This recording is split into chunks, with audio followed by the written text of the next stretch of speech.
Në ambientet e agroturizmit Paja në Marinë të Belshit u zhvillua takimi përmbyllës i projektit me titull Reduktimi i shkallës së eutrofikimit nga akuakultura dhe agroturizmi në liçenet karstike të Dumres.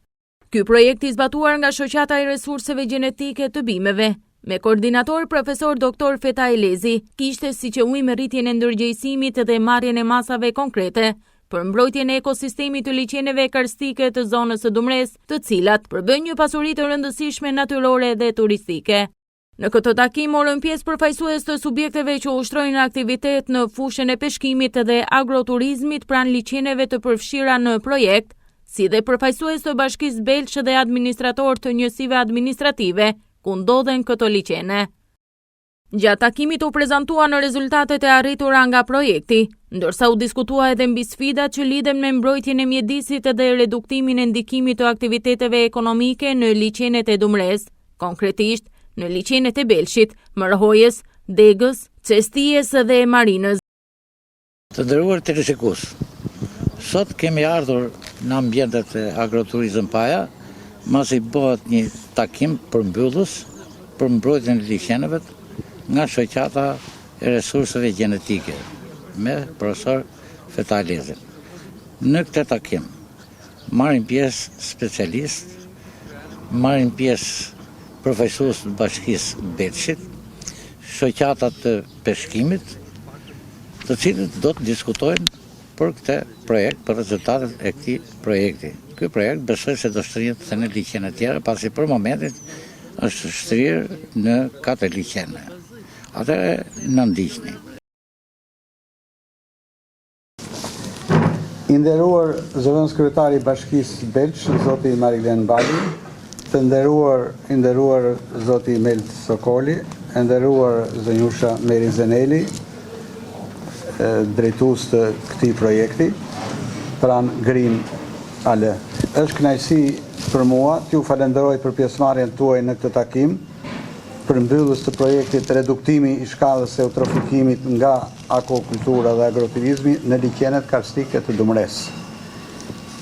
Ky projekt është zbatuar këtu në Belsh nga Shoqata e Resurseve Gjenetike të Bimëve dhe është mbështetur nga projekti Green Ale, financuar nga SIDA, Agjencia Ndërkombëtare Suedeze për Bashkëpunim dhe Zhvillim, me fondet e qeverisë suedeze, dhe zbatuar nga Koplan, Instituti për Zhvillim të Habitatit, bashkëpunim me organizatat Visa Albania dhe COSF, Kooperacione për lo Zhvillupo. Zbatimi i këtij projekti filloi në 20 shtator dhe afati 6 muaj. Objektivi i përgjithshëm i projektit ishte mbrojtja e liçeneve Degë, Cestije, Belshi, Merhoja dhe Marinës, duke parandaluar eutrofikimin të shkaktuar nga akvakultura dhe agroturizmi. Dëshiroj t'ju informoj se objektivat e këtij projekti janë analizuar si poshtë. Kryerja e analizave kimike të ujit të përcaktuar përqendrimin e lëndëve ushqyese si azot, fosfat, amoniaku si dhe parametrat e tjerë të eutrofikimit në liçenet të përcaktuara. Ekspertët morën mostrat në çdo liçen sipas metodikës, kryen analizat në laborator të certifikuar dhe rezultatet e studimit janë diskutuar me grupet e interesit dhe me stafin e Bashkisë Belsh. Dhe sot do të jep paraqiten rezultatet përfundimtare pjesëmarrësve. Objektivi i dytë ishte identifikimi i burimeve kryesore ndotëse dhe vlerësimi, shkalla e ndotjes nga akvakultura dhe agroturizmi, si dhe kryerja e vëzhgimeve, analizave dhe intervistave me aktorët lokal, të cilat do të prezantohen në raporte me dhëna konkrete. Së treti ishte zhvillimi i seminareve dhe për trajnimin dhe ndërgjegjësimin nga ekspertët për bizneset e akvakulturës dhe të agroturizmit në zonën e Dumres, me fokus në ndikimin e tyre në liçenet dhe mundësinë e praktikave të qëndrueshme dhe miqësore në mjedisin. Një objektiv tjetër shumë i rëndësishëm ishte realizimi i aktiviteteve edukative dhe ndërgjegjësuese me nxënësit e shkollës gjimnazit Sami Frashëri Belsh përmes vizitave në natyrë pranë liçeneve të përzgjedhura me synim edukimin e brezit të ri për vlerën e trashëgimisë karstike dhe përvojën për mbrojtjen e saj. Planifikimi dhe realizimi veçanisht duhet theksoj i këtij aktiviteti pati rëndësi të veçantë. U organizuan 2 vizita me maturantët e gjimnazit Sami Frashëri, e para në nëntor 2025 dhe e dyta në janar 2026. Në secilën vizit morën pjesë mbi 25 nxënës, 2 mësues dhe në të dyja ka qenë edhe vetë drejtori i gjimnazit, profesori Zudi Vysa, të cilin dua ta falenderoj për vlerësimin dhe mbështetjen. Gjithashtu ka marrë pjesë si udhëheqës, pra guid, drejtori i turizmit të Bashkisë Belshit, zoti Albert Hysa. E theksoj rëndësinë e këtyre vizitave pasi nga të gjithë nxënësit pjesëmarrës që vizituan liçenet e kishin vizituar më parë liçenin e Marinzës në 100% e nxënësve, të Seferanit 80%, të Merhojës 70%. Dhe liçenin e Degës, i cili është i vetmi liçen monument kombëtar i natyrës, nuk fatkeqësisht se kishte vizituar asnjë nxënës, të paktën nga ajo kodra lart për ta parë. Nxënësit dëgjuan informacionet në vend nga ekspertët për secilin liçen, bën pyetje si dhe foto. Mendoj se është e domosdoshme që vizitat të tilla të planifikohen për çdo vit nga shkolla, por të mbështeten nga organet shtetërore, nga organizatat e ndryshme dhe nga donatorët. Dhe tani mendoj që në përshëndetjet pjesëmarrësve ta filloj me nënkryetarin e bashkisë, zotin Mariglen Bali. Ju falenderoj, fjala për ju. Të nderuar pjesëmarrës, të nderuar pjesëtar të projektit, më lejoni që në emër të Bashkisë Belsh t'ju falenderoj për punën e mirë që po bëni me këtë projekt për Bashkinë e Belshit, sepse është një projekt shumë i rëndësishëm për liçenet në Bashkinë e Belshit. Ky projekt është një mundësi e mirë që ne të analizojmë problemet dhe t'i adresojmë ato në mënyrën e duhur. Fal punës suaj jemi në gjendje të zhvillojmë strategji të qëndrueshme dhe që do të ndihmojnë në mbrojtjen e këtyre liçeneve dhe ekosistemeve të pasura që ato ofrojnë. Fal kontributit tuaj, ne kemi krijuar tashmë sipas këtij projekti një database e cila do të na shërbejë në të ardhmen për mbrojtjen e këtyre liçeneve dhe të ekosistemeve që ata të pasura këto ekosisteme që ata ofrojnë.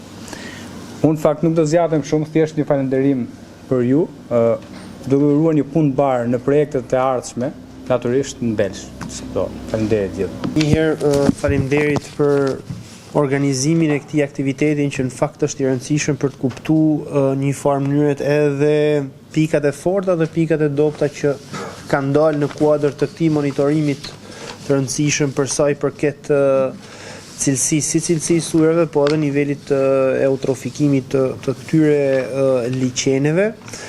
Ne në kuadër të Greenalit kemi rreth 40 iniciativa të tilla që mbështesim në zona të ndryshme të Shqipërisë dhe në nivele të ndryshme. Në fakt kjo iniciativë erdhi pak më vonë se sa iniciativat e tjera, sepse edhe mënyra e thirrjes ishte e tillë, por që ne jemi shumë të lumtur për rezultatin dhe për gjetjet që ofron studimi në kuadër të reduktimit të eutrofikimit të liçeneve të Belshit. Është marrë një rast i tillë sepse është një rast klasik, por është i shpërndar në gjithë Shqipërinë dhe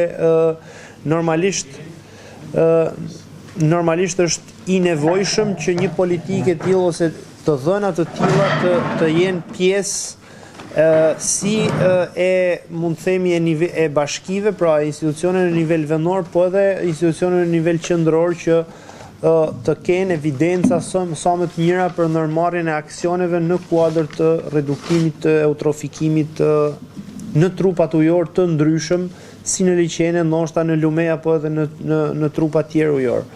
Faleminderit. Fokusi im profesional i cili ka të bëjë me monitorimin e liçeneve sipas fushës time të studimit, për të kaluar tek e treta një klasifikim të statusit të liçeneve në varësi të fokusit të studimit që janë gjallësat bentike. Atëherë, cili ka qenë qëllimi dhe fokusi i këtij studimi ka qenë gjallësat bentike.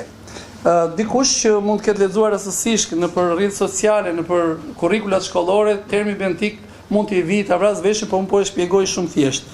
Gjallësat bentike janë gjallësat të cilat jetojnë në fundin e mjediseve ujore, kryesisht trupave ujor, por që jetojnë për një kohë relativisht të gjatë, që 1, 2, 3, 4, 5 vite në fazën e tyre larvore, duke detektuar në këtë mënyrë dhe cilësinë e ujit që ndodhet në të.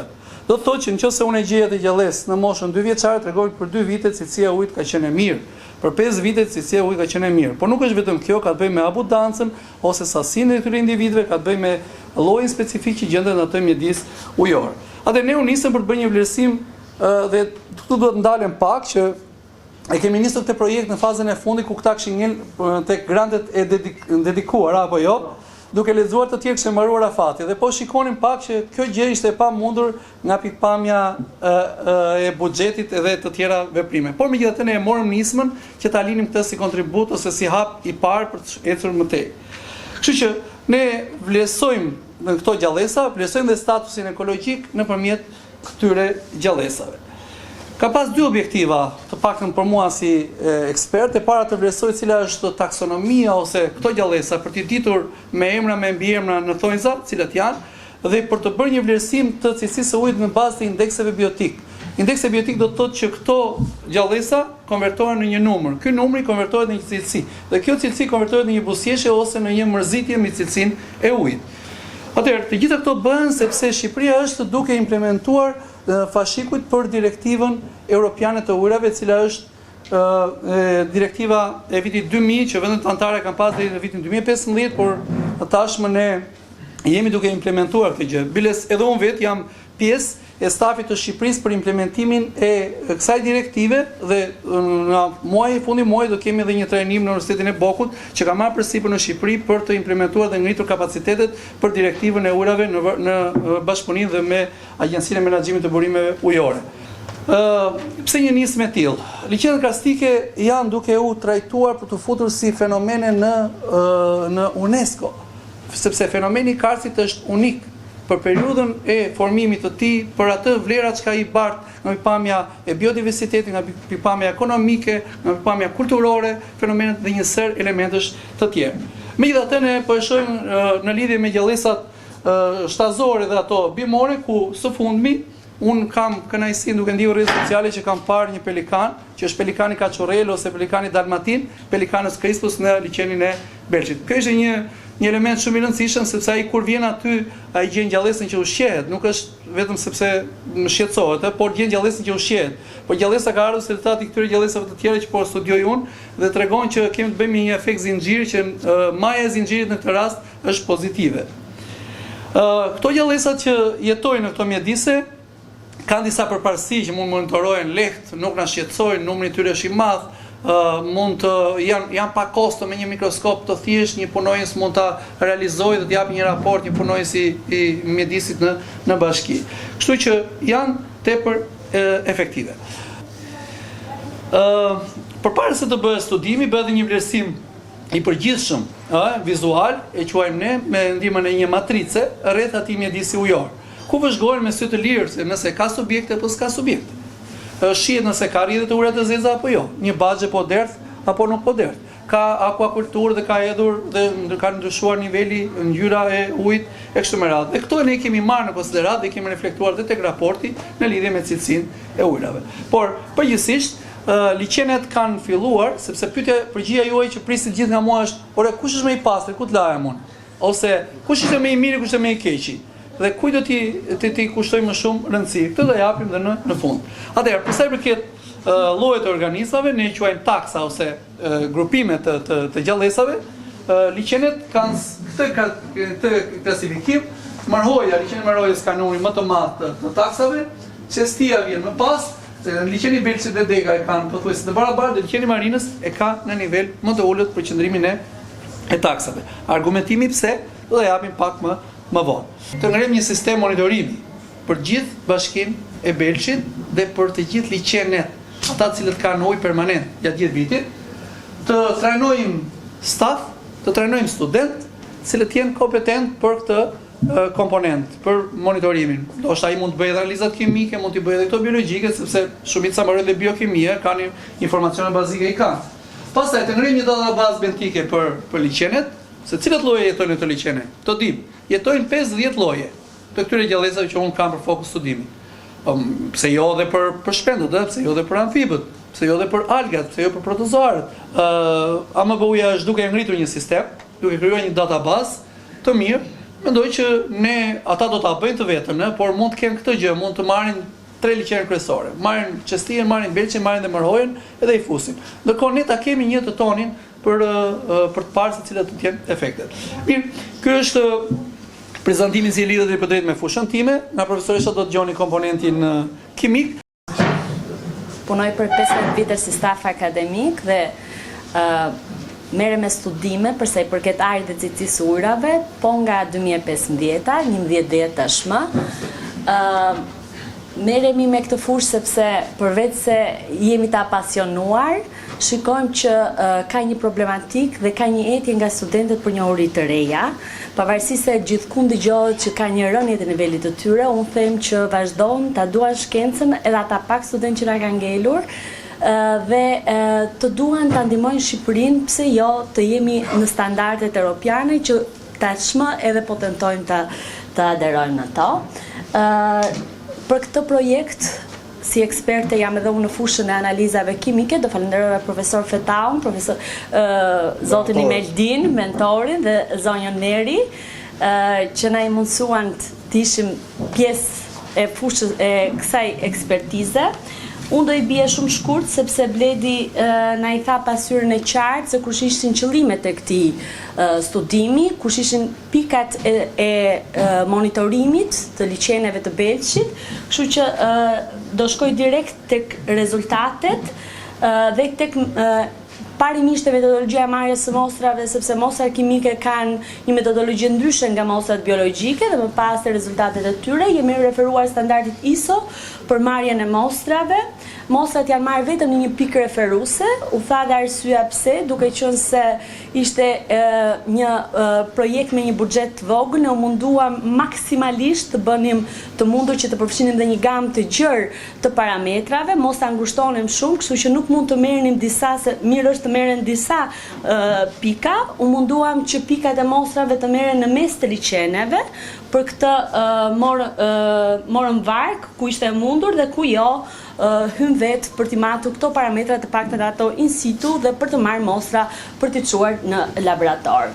Pra, 2 komponent jam matur nga ana kimike, me anë të një multiparametri jam matur komponentën fiziko-kimik dhe janë marrë mostra për 3 nutrientët specifik, siç është fosfori total, azoti amoniakal dhe azoti si nitrat, të cilat janë ruajtur në një temperaturë 4 gradë Celsius, janë çuar në laborator të certifikuar dhe janë analizuar. Ne këto analiza e kemi rutinë në fakultetin ton, por preferuam që të bëjmë një double check midis laboratorit të shkencave të natyrës dhe një laboratori të certifikuar për të pasur atë fletën e analizave. Unë më shumë do ndalem kur të shpjegoj se si kanë dalë vlerat e tyre, por te ky slide janë thjesht të përmbledhur dhe të renditur. Ata që sa po thash, pra ndër ato fiziko-kimik, temperatura, pH-i, oksigjeni, potenciali oksidoreduktimit, përcjellshmëria, lëndët të ngurtura të trezuara, kripshmëria dhe transparenca, e cila nuk është bërë me multiparametër, por është bërë me anë të një disku të skeçi që futet në trupin ujor dhe matet dukshmëria se sa metra mund të duket ky disk. Kush janë për të vajtur tek rezultatet, i kam bërë vetëm në mënyrë grafike, të përmbledhur, në raport janë në mënyrë të detajuar. Siç shikohen, vlerat e oksigjenit të tretur, i cili është një parametër tregues se si është niveli i cilësisë së ujrave, shihet që të 5 liçenet janë midis zonës në gjendje të moderuar dhe në gjendje pravia jeshile dhe kuqe në gjendje të mirë, pra nuk e kalojnë zonën e gjendjes gjendjes së moderuar, të gjithë e kanë kaluar atë zonë, pra klasifikohen mesatarisht në gjendje të mirë për sa i përket oksigjenit të tretur, kjo referuar konventës kombëtare për cilësinë e ujrave. Rezultatet e pH-it dhe temperaturës, variacioni i temperaturave është pothuajse standard për trupat ujor si liqenet, është një temperaturë moderuar në muajt ku është bërë monitorimi në tetor, dhe pH-i është në diapazonin 6.5-8.5, që është një pH që nuk tregon as vlera acide, as bazike për të gjitha trupa ujor. Në të eutrofikimit shihet që këto liqene pothuajse janë në kushtet e përsa i përket përqendrimit të nitrateve të moderuar. Përsa i përket përqendrimit të fosforit total. Pra, ky është faktori të liqenet e Dumrit që na ka treguar që këtu kemi një eutrofikim pothuajse në të gjithë liqenet. Arsyeja është sepse ne kemi marrë, e mendoj kështu, fosforin total dhe jo fosforin e tretur.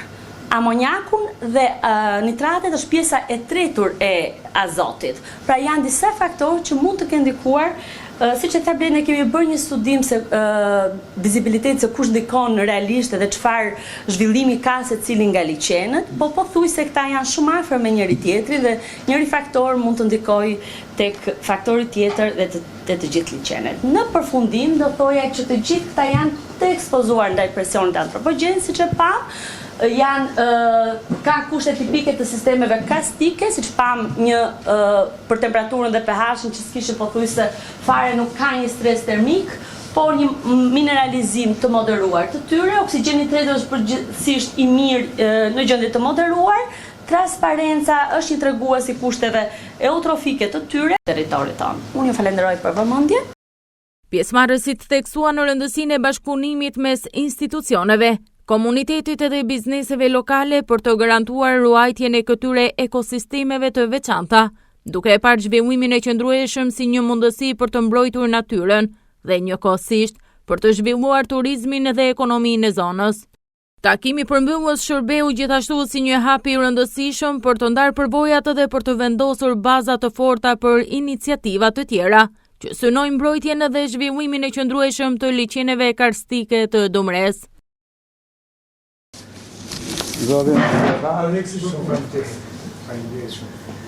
Pa tjetër edhe donatorit, pa tjetër mbështetësit e një kopje. Online? Elektronikisht, po. Tha dhe për shkollat, janë shumë i apasionuar dhe për shkollat. Le ta shikojnë biologët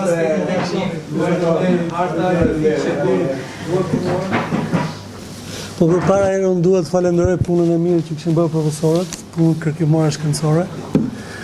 Dhe liqenet e Belshit janë një pasuri për zonën, e cila duhet mbetet e pastër siç janë, po dhe të përmirësohen vazhdimsi.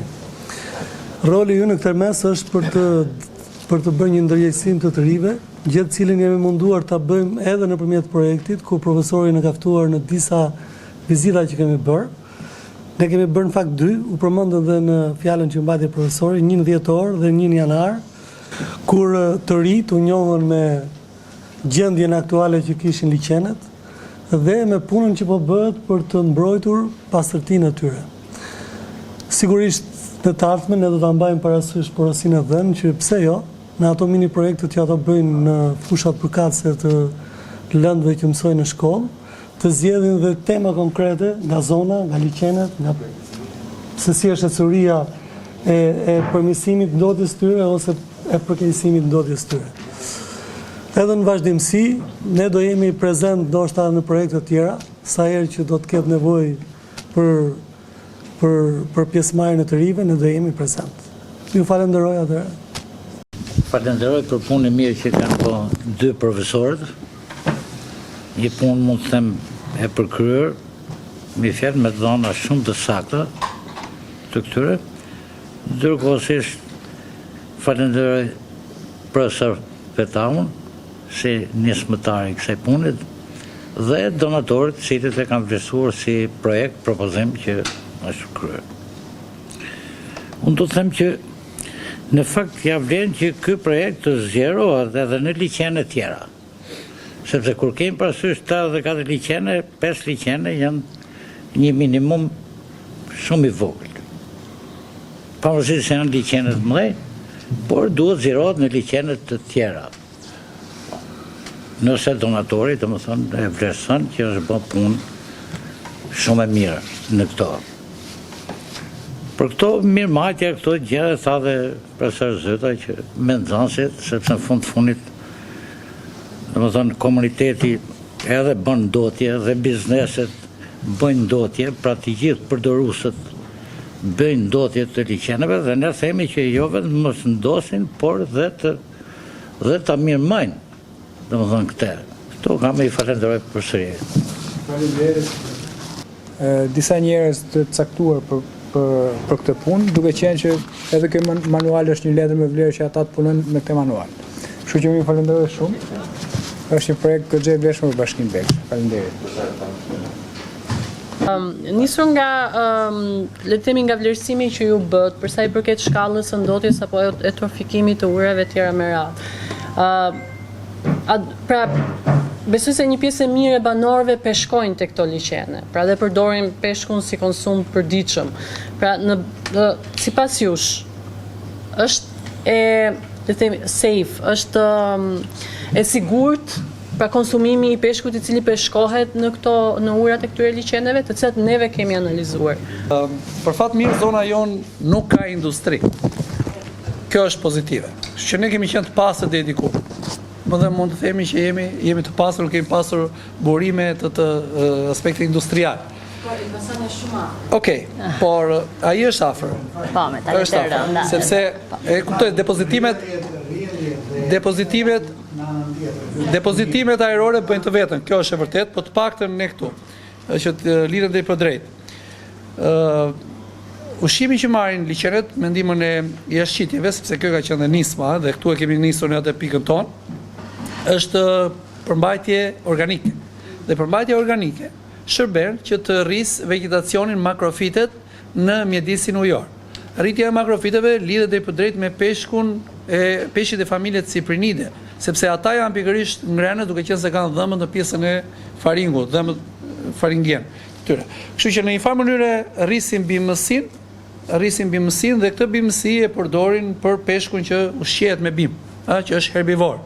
Por në aspektin e ndotjes, kufizon procesi i zbërthimit të lëndës organike, kufizon jetën për gjallësa të tjera, rezultati i procesit të oksidoreduktimit, konsumimit sasisë oksigjenit dhe e bën atë mjedis jo të përshtatshëm për gjallësat e tjera.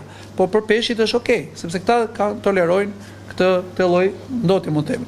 Kështu që shkakime përmbajtje nafte, shkakime kimike, e me radhë të urave të zeza të theksuara, këto nuk janë. Kështu që është një proces, pastaj edhe liçenet kanë aftësinë e vet pastrimit. Si një pyetje më ngriti kryetari, më tha si ka mundësi, si sa kohë duhet e me radhë, si mund të realizohet. Ky njëhet, eutrifikimi kulturor ose prania e zonave urbane, nëse stopohet, me kalimin e kohës mund të kalojë në vetë purifikim. Që për fat mirë kemi hedhur dhe ka mbaruar cikli i këtyre lëndëve organike për një periudhë ose vazhdon që do të ndërpritet nëse ne nuk hedhim sërish. Kanë aftësinë e vet pastrimit. Kjo është. Po metalet të rënda dhe komponentë të tjerë pastaj nevojiten të bësh analiza proteinike, të elementeve mërçi, të elementeve branshi, tek peshqit e me radhë. Së pari ju falenderoj për pjesëmarrjen, ndjehemi që i keqardhur që i kemi pas takime tjera ata, si që tha Emeli, që janë pranë liçeneve dhe shfrytëzojnë liçenet, veçanërisht ata të peshkimit, që në fillim të idejimit të projektit, me thënë të drejtën, ishte të bëj ky studim në ndihmë të tyre të peshkimit. Përkundërzi, sepse këtej në zonë qarkullonte mendimi që këta të peshkimit për shkak të hedhjes të ushqime po ndotin liçenet, po bëjnë këtë, po bëjnë në shumë raste i pata parë, i pata verifikuar dhe vetë, nuk ishte e vërtet. Si ishte mundur të çojsh me qindra ton të hedhësh para liçen për të ushqyer peshkun, ishte e pamundur. Në tërë atë liçen ishin hedhur 1 ose 2 kamiona diku në një vend, merrem mend.